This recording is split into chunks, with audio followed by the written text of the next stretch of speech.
Hello. My name is Rachel Hayes, and if you've ever been called something that cut deeper than it should have, you'll understand me. One night, sitting at my parents' dinner table, my own father looked at me and called me a deadbeat. It didn't matter that I worked in federal service, protecting systems no one even knew were at risk. At home, I was the invisible child. But what happened next, when my sister's husband, a U.S. Navy commander, stood up in front of everyone and saluted me? That moment changed everything. Rachel Hayes had been called many things in her 34 years, but nothing stung quite like the word her father used that night, deadbeat. The house smelled of turkey reheated for the third time, with bits of pumpkin pie stacked in plastic containers along the kitchen counter. The television in the den murmured with the sound of a late-season football game, though no one was really watching. Outside, Main Street still wore its Veterans Day colors, banners fluttering in the crisp Virginia air, proud reminders of service and sacrifice. Inside, the Hayes family table looked more like a stage set than a gathering place, each seat occupied by someone who seemed to know exactly who they were, except Rachel. The evening had started innocently enough.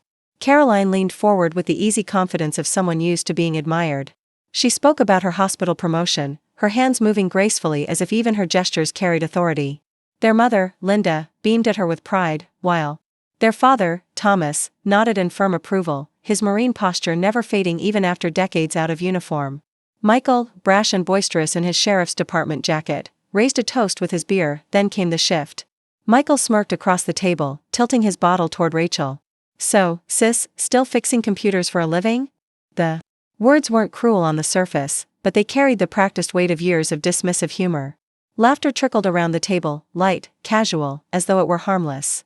Even their mother chuckled softly, quickly trying to smooth the edges with a change of subject, but the sound hung heavy in Rachel's ears. Rachel, always careful with her words, mentioned a project she was overseeing, one that involved safeguarding critical networks. She explained it gently, leaving out the jargon, hoping for a sliver of understanding. But before she could finish, her father cut in with the precision of a command. "You're a deadbeat, Rachel. Living off government contracts isn't the same as real service." The word cracked across the table like a rifle shot. For a moment, the clatter of silverware stilled. Michael leaned back with a half-grin, enjoying the spectacle.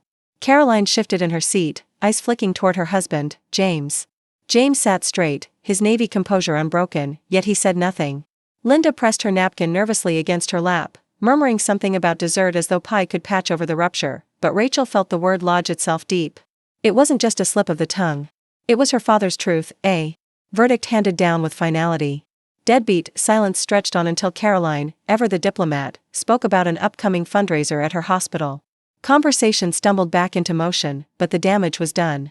Rachel smiled faintly, though it felt more like a mask than an expression, and nodded as if she were listening.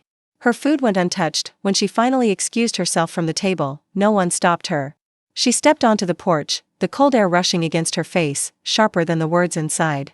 Across the yard, the Navy flag lifted gently in the night wind, its colors muted under the porch light. She stared at it for a long while, her breath forming pale clouds in the dark. Rachel excused herself early. Standing on the porch staring at the Navy flag in the yard, wondering if she'll ever be saluted. Even once, Rachel might have been called a deadbeat at home, but at work, generals trusted her judgment on systems no one else could patch. The hum of servers filled the small cyber defense office, a low, constant sound like a heartbeat in the background. Rows of monitors glowed with streaming data, patterns of traffic that only a few eyes could interpret. Rachel leaned over her keyboard, coffee mug forgotten at her elbow, eyes scanning columns of code that most people would see as noise.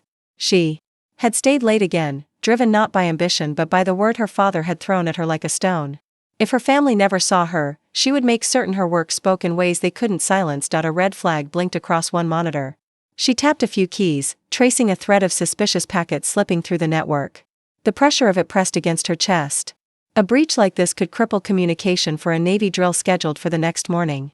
Fingers flying, she deployed a countermeasure, built on a vulnerability she had flagged months earlier. For 30 minutes, the office was silent but for the clicking of her keys. Then the system stabilized, and the danger shut down before anyone beyond that room even knew it existed. An email popped up. "Good job. Logged and cleared." That was it.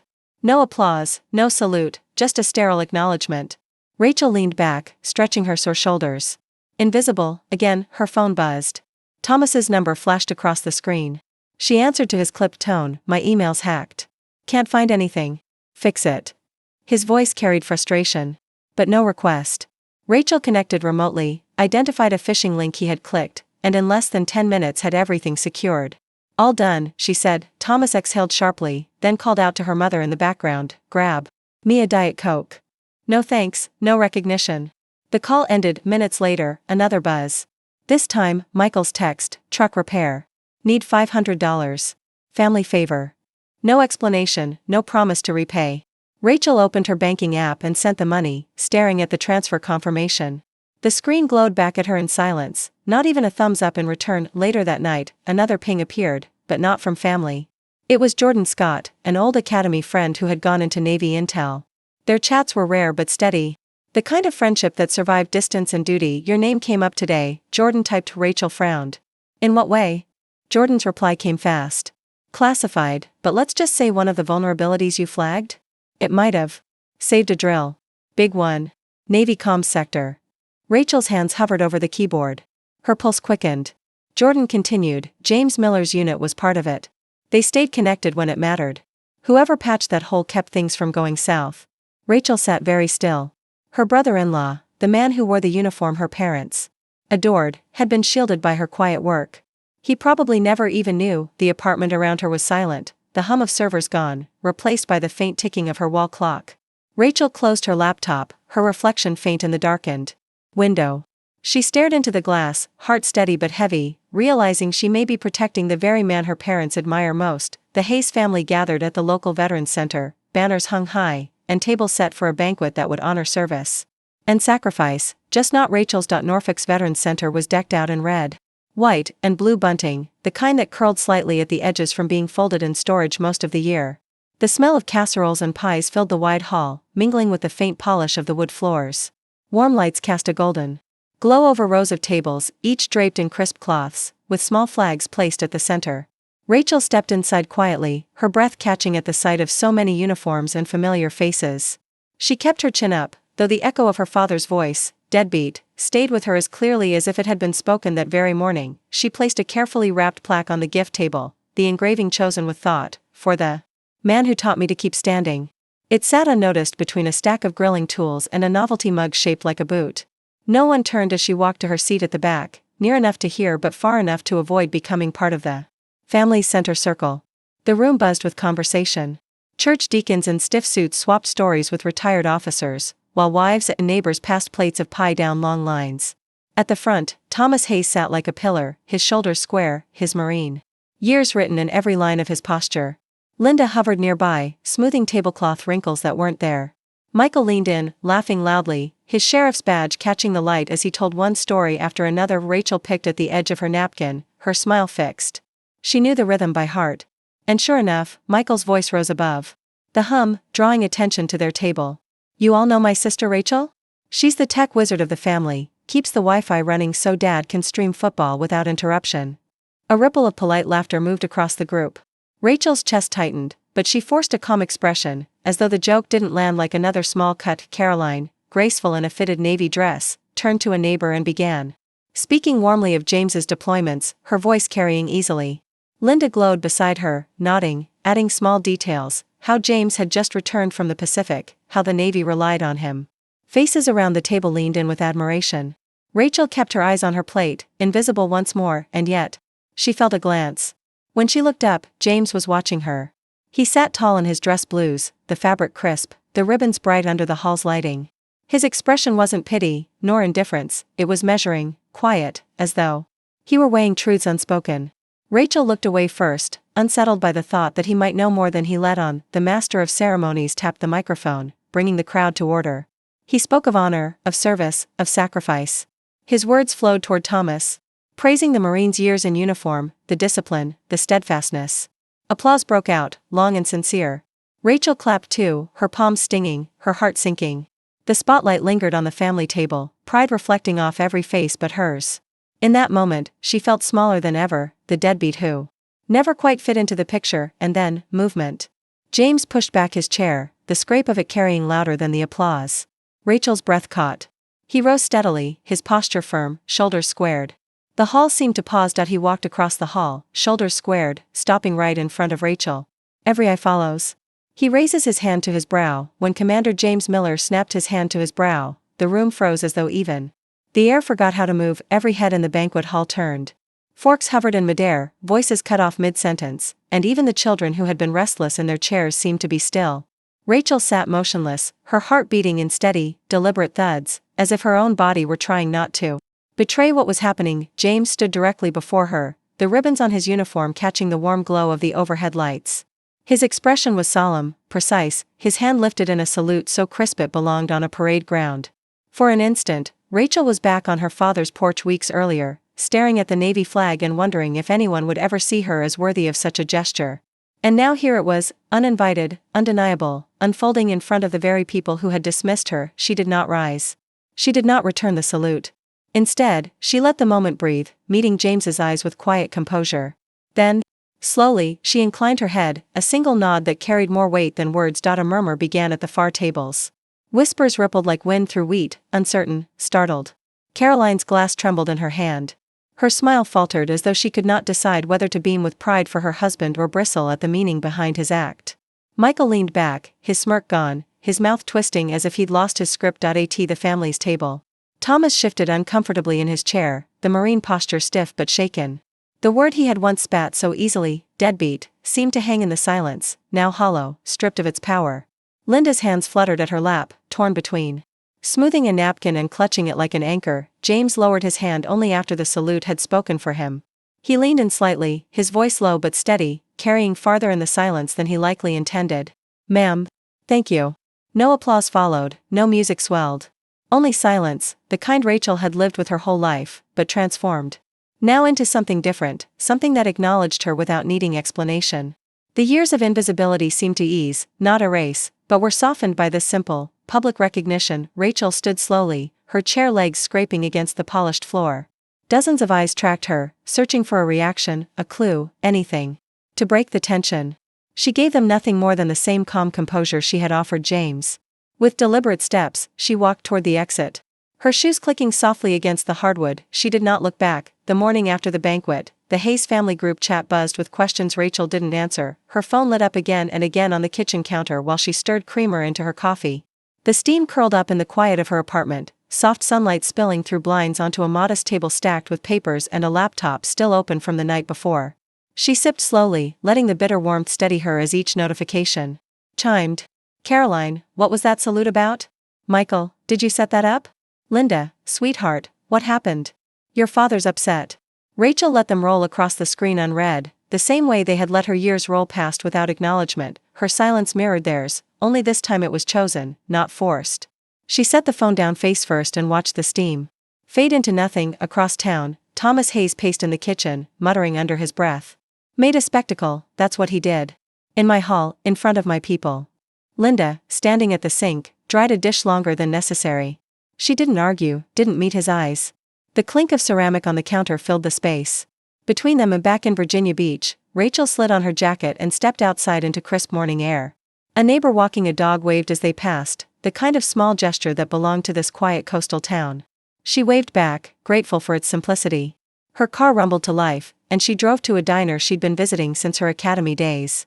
The neon "Open" sign buzzed faintly in the window. Inside, the smell of bacon and coffee hit instantly. Booths lined with cracked red leather stretched along the wall, and a waitress in her 60s poured coffee as though she'd been doing it forever. Jordan Scott was already seated, his navy cap tucked beside him, two mugs steaming on the table. Rachel slid into the booth, brushing crumbs aside. Jordan gave her a look that was both teasing and serious. "Word got around," he said, lowering his voice. "You saved them, didn't you?" Rachel shook her head, reaching for the mug. "You know I can't confirm anything." Jordan leaned in, eyes sharp. "You don't need to. I've seen that salute before, and not just for rank." He was thanking you. "People need to know that." Rachel stirred her coffee slowly, the spoon clinking against porcelain. "People don't want to know. Not them." Jordan's smile was rueful. "Maybe not your family. But others do. You can't live invisible forever." The words sat between them, heavy as the plate of pancakes the waitress slid onto the table. Rachel ate in silence, savoring the butter and syrup, the normalcy of it, before she answered. "I don't need credit. I need peace."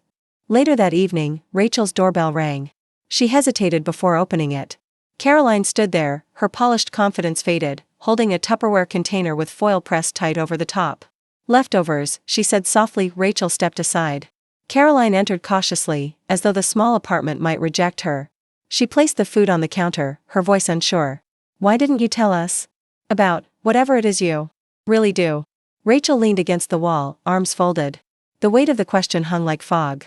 Years of silence pressed against her chest. She walked slowly to the door, opened it, and with a calmness that came from practice rather than anger, said only, "You never asked." Rachel closes the door gently, saying only, "You never asked." Weeks later, Rachel stood at the shoreline of Virginia Beach, the Atlantic waves pulling quietly at the sand beneath her boots, the horizon burned orange where the sun slipped down, the kind of late autumn evening when the air was crisp but not biting, when families lingered at the boardwalk with paper cones of fries, and gulls wheeled overhead calling to each other. Rachel dug her hands into the pockets of her jacket, letting the tide push forward and then retreat, tugging lightly at her footing. The memory of the salute still lived with her.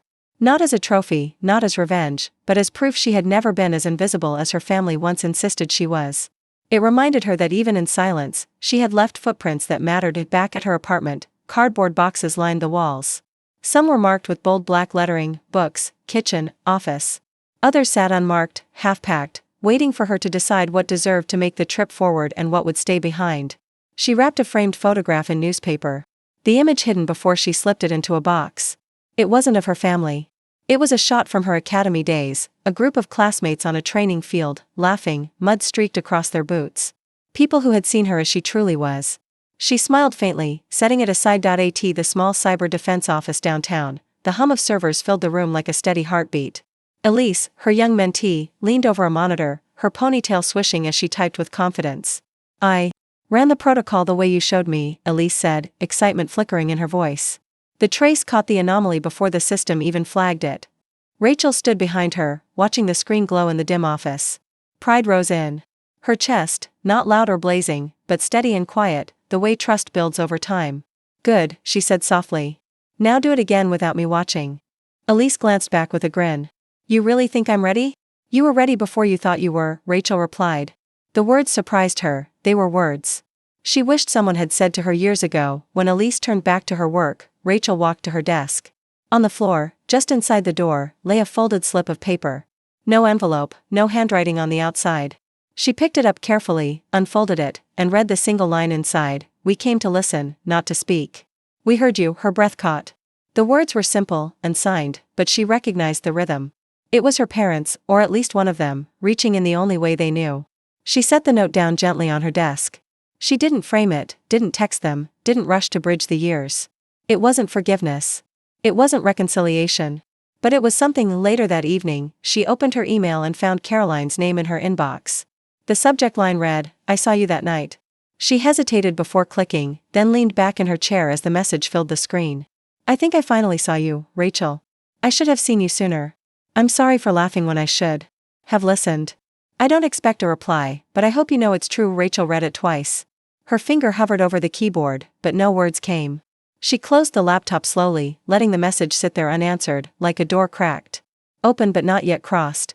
She didn't need to step through it, not yet, maybe not ever. Back at the shoreline, where the waves came and went with timeless rhythm, Rachel walked slowly, each step leaving an imprint that the tide would soon erase.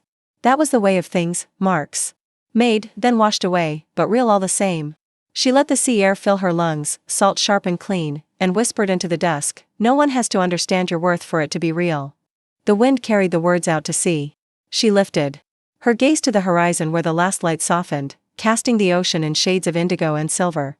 She felt no need to look back, at the boxes waiting, at the family messages, at the years of silence. What lay ahead was her own, defined by her steps, not their judgments. Rachel watches the horizon, the sound of the waves steady, her new life beginning, her peace finally earned out on quiet shores and in crowded halls. Rachel's journey showed that dignity doesn't come from applause but from living faithfully to one's purpose. Her family once judged her by titles and appearances, yet the truth revealed itself in silence and a single gesture of respect. It reminds us that kindness, freely given and often unseen, has a way of shaping lives more deeply than recognition ever could. Perhaps it is worth remembering, when we set aside judgment, even the smallest acts of grace can ripple farther than we ever imagined.